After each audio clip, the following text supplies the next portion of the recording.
What's up guys, my name is Connor and today we're going to be talking about the song Greedy by the incredibly talented singer, songwriter, dancer, pop star Tate McRae. Now for those of you who don't know who Tate McRae is, she is a pop singer out of Calgary, Canada. We actually got her start through the show So You Think You Can Dance by becoming a finalist at the young age of 13. And at the age of 16 she put out a song you might have heard of called You Broke Me First. Since then she's been releasing a steady stream of singles over the last couple of years, culminating in the release of her newest album called Think Later in December of 2023. Now I have been obsessed with this album. I cannot stop listening. It just checks all the boxes for me. And the lead single on this album is a song called Greedy, which was released before the album in September of 2023. Now this song might seem like an unassuming pop banger, but below the surface it's kind of sneakily and subtly just brilliant. Let's talk about why.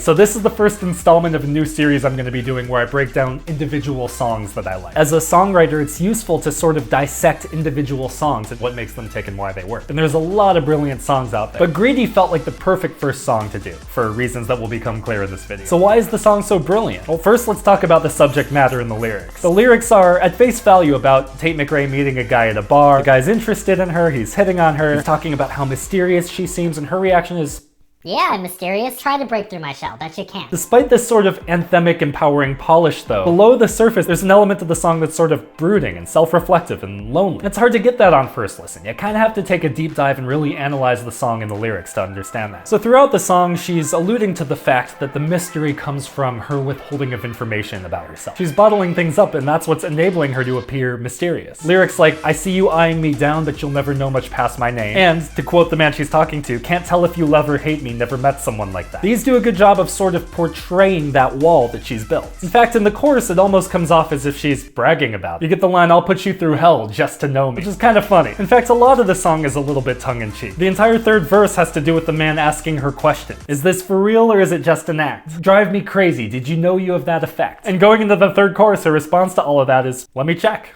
Which is not only kind of silly, but it reinforces that idea of her being mysterious, being sort of non-committal in her response. But the funny thing about this is, to me, there's an element that almost feels like she's lamenting that quality in herself. Lines like, "I would want myself, baby, please believe me." To me, that sort of comes across as, I keep my walls up almost as a defense mechanism, not just because it's something fun to do at a bar when I don't want to talk to you. And that could just be me reading too much into it, but to me, that's really how it feels, and I think that's a really powerful part of the song. Then on top of the subject matter and the lyricism, the melody that she's singing throughout the song is incredibly compelling. In the verses, she's mostly focusing on a single note, and that sort of pulsing on that one note is what makes it catchy, and it keeps driving the rhythm forward. In the major scale, it's the second note, it's this note. So she's singing this pretty much the entire time, and it works really well with all the chords in the progression, and it makes the verse kind of catchy and fun. And then at the end of the verse, going into the chorus, she breaks that up a little bit. She sings a little bit of a faster rhythm, slightly more staggered with the break at the end. Let me check. And then you get to the chorus, and here she employs a tactic that's as old as time. To create a building of energy into the chorus, she literally just jumps her vocals up an octave. So in the verses, she's hanging out here, and then you're at the chorus, and here she is now. Past that, she's got this very catchy, steady motif that she's repeating. 2, 1, 2, 3, 1, re, do, re, mi, do. 3 times in a row, she starts off her phrases like that. And that's part of what makes it so catchy. It makes it stick in your head. And the melody by itself is great, but it's supplemented by some brilliant music production choices as well. Her producers, Jasper Harris, Graham Boutin, and Ryan Tedder, do a great job of orienting the production around showcasing that vocal line. First of all, there's that little bell motif that starts the song and continues throughout the verses.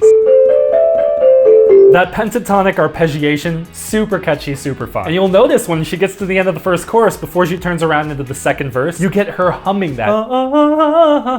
It just reinforces that idea and adds some consistency to that motif throughout the course of the song. In fact, that speaks to a larger theme here that occurs in a lot of pop music, but is done really well in this song in particular. And that is the idea of using the vocal recording to enhance the production. Even at the very beginning of the song, you can hear a sweep going into the verse of her vocal, which sounds like it's got some reverb added and reverse. And it's just like, but it creates just a tiny bit of familiarity with her voice before her voice actually comes in. The producers aren't afraid to play around with her vocal takes either. They do some really fun things, like in the verse where she sings talk, talk, talk, talk, and that word talk, as she repeats it, sort of ping-pongs and pans back and forth. It's a lot of fun. It creates some ear candy to support her already catchy melody and great lyrics. It's a very well done song all around. Bravo to Tate, bravo to her co-writer Amy Allen, and bravo to Ryan, Grant, and Jasper for holding down the production. Job well done. So what do you think? Is this song a work of brilliance, or am I overhyping it? Feel free to let me know down below. And also, if there's a song that you love, that you think is a work of brilliance that you'd like me to break down, feel free to leave some suggestions in the comments as well. I'll see you guys in the next one. Peace.